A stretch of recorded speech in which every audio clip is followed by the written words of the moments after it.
எம்பெருமானின் ஆத்மபந்துக்களே, உயர்வர உயர்நலம் எவனவன், மயர்வர மதிநலம் அருளினன் எவனவன், அயர்வரும் அமரர்கள் அதிபதி எவனவன், துயரறு சுடரடி தொழுதனன் மனனே.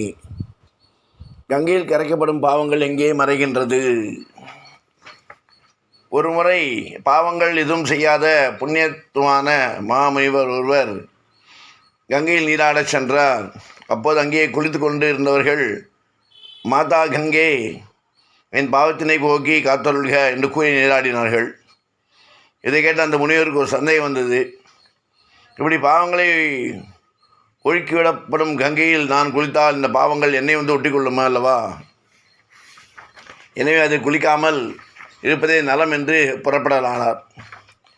அந்நேரம் ஒரு பெண் அங்கு ஏன் முனிவரை நீங்கள் குளிக்காமல் செல்கிறீர்கள் என்று கேட்க முனிவர் தன் சந்தேகத்தை அவரிடம் கூறினார். இந்த நீர் ஓடி சென்று கடலில் கலக்கிறது, எனவே இந்த பாவங்கள் கடலை சென்றடைகிறது என்பதை அறிந்து கொள்ளுங்கள். எனவே நீங்கள் இந்த கங்கையில் நீராடுங்கள் என்று கூற, முனிவர் அந்த பெண்ணை பார்த்து, நீங்கள் சாதாரண பெண்ணாக தெரியவில்லை, நீங்கள் யார் என்று கேட்க, அதை நீங்கள் போக போக தெரிந்து கொள்வீர்கள் என்று கூறி அங்கிருந்து சென்று விட்டாள். நான் சமுத்திர தீர்த்தத்துக்கு சென்று சமுத்திரத்தை நோக்கி செல்லலானார்.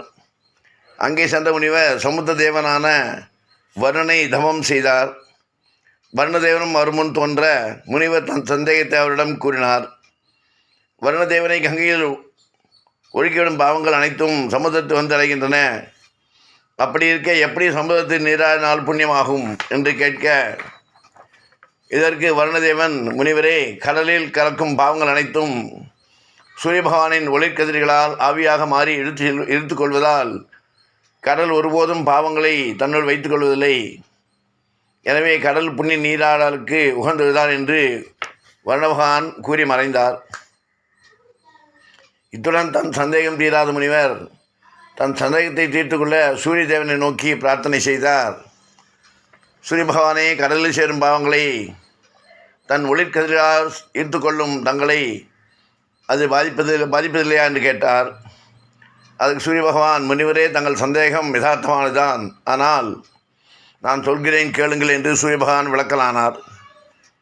முனிவரே, ஏன் ஒளிக்கதிர்களால் ஆவியாக்கப்படும் பாவங்கள் ஏன் உஷ்ணத்தால் என்னை நெருங்குவதில்லை?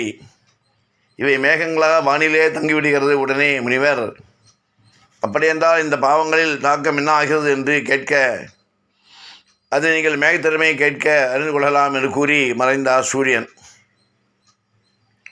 உடனே முனிவர் மேகத்தை வேண்டி தன் கேள்வி எழுப்பினார். முனிவன் சந்தேகத்தினை அறிந்த மேகம், முனிவரே, சூரியனின் ஒளிக்கதிர்களால் ஈர்த்தெடுக்கப்பட்ட பாவங்கள் காரில் மேகங்களாக வானில் பலம் வருகின்றது. ஆனால் அதன் தாக்கம் அதிகரிக்கும் போது மழை பெய்விக்கிறது. அங்கனம் மழையுடன் இந்த பாவங்கள் பூமிக்கே திரும்பவும் அனுப்பப்படுகிறது. அதை பொறுமையின் தேவதையான பூமியும் ஏற்றுக்கொள்கிறாள். ஆகவே தங்கள் சந்தேகத்தை பூமாதேவியிடம் கேட்டறிந்து கொள்ளுங்கள் என்றார் மேகம். எனவே தன் பிரார்த்தனை பூமாதேவியிடம் திரும்பினார். முனிவரின் பிரார்த்தனையை மெச்சிய பூமாதேவி முனிவருக்கு அருளானார். அப்போது, முனிவரே, பொறுமைக்கு இலக்கணமாகி எனக்கு மழை மூலம் என்னை நோக்கி வரும் பாவங்களை ஏற்றுக்கொள்வதுதான் என் கடமை. என்றாலும் நான் உட்கொண்ட பாவங்கள் என்னில் தங்குவதில்லை என்பதை நீங்கள் அறிந்தாலும், அத்தகைய பாவங்கள் மரம், செடிகள், வேர்கள் மூலம் உறிஞ்சி எடுத்து அதன் காய்கனிகளில் அடைந்து விடுகிறது. அக்காய்கனிகளை சம்பந்தப்பட்ட மனிதர்கள் உண்ணும்போது மீண்டும் அப்பாவங்கள் அவர்களையே சென்றடைகிறது. மனிதர்கள் மீண்டும் கங்கைக்கு சென்று பாவத்தை போக்கிக் கொள்கின்றனர். இங்கே மேற்கொண்ட பாவங்கள் அவர்களை மீண்டும் மீண்டும் வந்தடையும். முனிவரே, இப்போது உங்கள் சந்தேகம் தீர்ந்ததா? இல்லை பூமி மாதா என்றார் முனிவர். என்றால் நீங்கள் கங்கை கரைக்கே செல்லுங்கள். அங்கு நீங்கள் முதலில் கண்ட பெண்மணியை சந்தித்தால் முழு விளக்கம் உங்களுக்கு கிடைக்கும் என்றார் பூமாதேவி. இதை கேட்ட முனிவர் மீண்டும் கங்கை கரைக்கே சென்றார். அங்கே அவர் முதலில் கண்ட பெண்மணியை காணலானார். இதை பார்த்த பெண்மணி, இப்போது உங்களுக்கு என்ன சந்தேகம் என்று வினவ, நீங்கள் வெறும் சாதாரண பெண்மணி இல்லை என்று தான் அறிகிறேன். தங்கள் யார் என்பதை எனக்கு உணர்த்தி அருளுங்கள் என்றார் முனிவர். தன் சுயரூபத்தை காண்பித்து நான் தான் கங்கா தேவி என்று முனிவருக்கு அருளினார். இதனால் மகிழ்ச்சியுற்ற முனிவர், மாதா, மனிதர்கள் செய்யும் பாவங்கள் சுரண்டு சுண்டு மீண்டும் மனிதர்களையே சென்றடைகிறது. மனிதர்கள் மேலும் பாவங்களை செய்து கங்கையில் கரைப்பதால் கங்காதேவியின் பாவத்தின் பாரம் அதிகமாகிக் கொண்டே செல்லும் அல்லவா? முனிவரே, இந்த சந்தேகம் ஒருவரை எனக்கும் வந்தது. அந்நேரம் நான் சிவபெருமானை வேண்டி என் சந்தேகத்தை முன்வைத்தேன். சிவபெருமான், தேவி கங்கையில் பாவம் செய்தவர்கள் மட்டுமே நீராடுவதில்லை, பூமியில் புண்ணியாத்மாக்களும் உண்டு என்பதை அறிந்து கொள்ளவும் என்றார். அங்காரம் புண்ணியம் செய்தவர்கள் கங்கையில் நீராடும் போது கங்கையில் ஒழுகி வரும் பாவங்களின் ஒரு பாகம் அந்த புண்ணியாத்மாவின் புண்ணியத்திற்கேற்ப எரிந்து நாசமாகிறது. முனிவரே, இப்போது உங்கள் சந்தேகம் தீர்ந்ததா என்று கங்காதேவி கேட்க ஆம் என்றார். அதனால்தான் தங்கள் நீராடுமாறு கேட்டுக்கொண்டேன் என்று தேவி கூற, நிச்சயமாக செய்கிறேன் என்று முனிவர் கூறினார். நீராடச் சென்றார். இதுக்குமே காரணமில்லாத காரியமோ காரியமில்லாத காரணமோ இருக்காது. இதை வைத்துத்தான் இறைவன் இன்றும் நம்மை படைத்து நம்மை காத்து ரட்சித்து காப்பாற்றி கொண்டிருக்கிறான். இதை புரிந்து கொள்ள வேண்டும். சாகாவரம் பெற்ற 8 சிரஞ்சீவிகள் யார் தெரியுமா? இந்த புராணங்களின் படி சிலர் சாகா வரத்தை பெற்றவர்களாக இருக்கிறார்கள் என்று கூறப்பட்டுள்ளது. உண்மையில் பக்தி கொண்டவர்களுக்கு இந்த வரம் தானாகவே கிடைத்தது. ஆனால் சிலருக்கு இந்த வரமே சாபமாக மாறியது. இதிகாசங்களிலும் புராணங்களிலும் குறிப்பிட்டுள்ளபடி 8 பேர் சாகா வரத்தை பெற்றவர்கள். மகாபலி சக்கரவர்த்தி, 3 உலகத்தை மாண்டவர், அசுரகுலத்தைச் சேர்ந்த பிரகலாதனின் பேரனாவார். ஒவ்வொரு வருடமும் ஓணத்தின் பொழுது இவர் தனது மக்கள் காண்பதற்காக வருவார் என்று கேரளத்தில் நம்பப்படுகின்றது. இவருக்கு சாகாவரத்தை அளித்தவர் திருமால் ஆவார். வியாசர் மகாபாரதம் எனும் மாபெரும் இதிகாசத்தை கொடுத்த வேதவியாசர் மிகப்பெரிய ஞானி ஆவார்.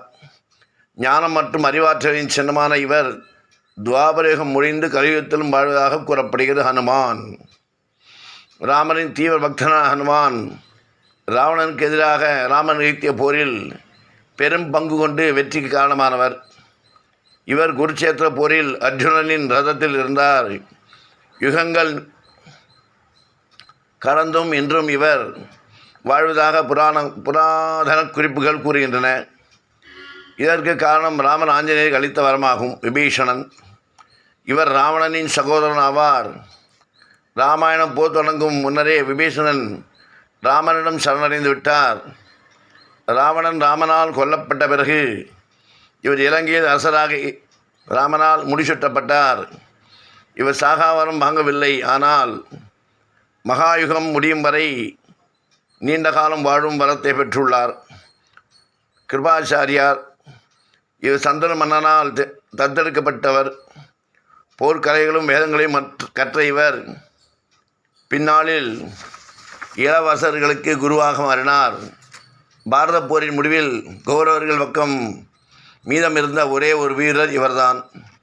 குரு வம்சத்தின் கடைசி வாரிசான அபிமன்யுவின் மகனான பரீட்சித்துக்கு போர்க்கலைகளை கற்றுக் கொடுத்தார். கிருபாச்சாரியாரின் சகோதரியை தான் குரு துரோணாச்சாரியார் மணந்தார். பரசுராமர், விஷ்ணுவின் 6 அவதாரம் பரசுராமர் அவதாரமாகும். இவர் அனைத்து போர்க்கலைகளையும் வேதங்களும் திவ்ய அஸ்திரங்களுக்கும் முன்னோடியாக கல்கி புராணத்தில் குறிப்பிட்டுள்ளபடி உலகம் வழியும் தருணத்தில் இவர் மீண்டும் வருவார். திருமாலின் அவதாரத்திற்கு அனைத்து கலைகளையும் கற்றுக் கொடுத்து திவ்யாஸ்திரங்களை பெற உதவி மனித குலத்திற்கு காப்பாற்றுவதற்காக இருக்கிறார் என்று கூறப்பட்டுள்ளது. மார்கண்டேயன், சிவபெருமானின் தீவிர பக்தனான இவர் மரணமில்லா வாழ்வை பெற்றவர். சிவபெருமானும் யமதர்மனும் இவருக்கு இவ்வரத்தை வழங்கினார்கள். மரணமில்லா வாழ் மட்டுமின்றி என்றும் இளமையாக இருக்கும் வரத்தையும் பெற்றுள்ளார். பக்தர்களுக்காக சிவபெருமான் எந்த எல்லைக்கும் செல்வார் என்பதற்கு மார்கண்டேயனின் கதை சிறந்த உதாரணமாகும். அஸ்வத்தாமனுக்கு இந்த சிரஞ்சீவி வரம் அவனின் நல்ல செயலுக்காக வழங்கப்பட்டதல்ல. இந்த வரமே அவனுக்கு அளிக்கப்பட்ட சாபம். பகவான் ஸ்ரீகிருஷ்ணனால் அஸ்வத்தாமனுக்கு இந்த சாபத்தை அளித்தார். பாண்டவர்களின் 5 புதல்வர்களையும் கொன்று வெற்றியடங்காத அஸ்வத்தாமன் உத்தரையின் கருவில் இருந்த அபிமன்யுவின் குழந்தையின் மீறும் பிரம்மாசத்தை தான் மன்னிக்க முடியாத இந்த குற்றத்திற்காக கிருஷ்ணர் அவனிடமிருந்து மரணத்தை பறித்து கொண்டார். வாழுங்காலம் முழுவதும் வலியுடன் வேதனையுடன் சாகாமல் வாழ வேண்டும் என்று இவ்வாறு செய்ததாக கூறப்படுகிறது. இதை புரிந்து கொண்டு நாம் நல்லவர்களாக வாழ்வோம், வளமாக வாழ்வோம், வாழ்வாங்கு வாழ்வோம், இறைவன் நாமத்தை சொல்லி வாழ்வோம் என்று கூறிக்கொண்டு எல்லாம் வல்ல அளவில் மகா சமேத ஸ்ரீ சீனிவாச மலையப்ப சுவாமி பிரார்த்தித்த ஆசீர்வாதம் ராமானுஜரின் திவ்ய திருவடிகளே சரணம்.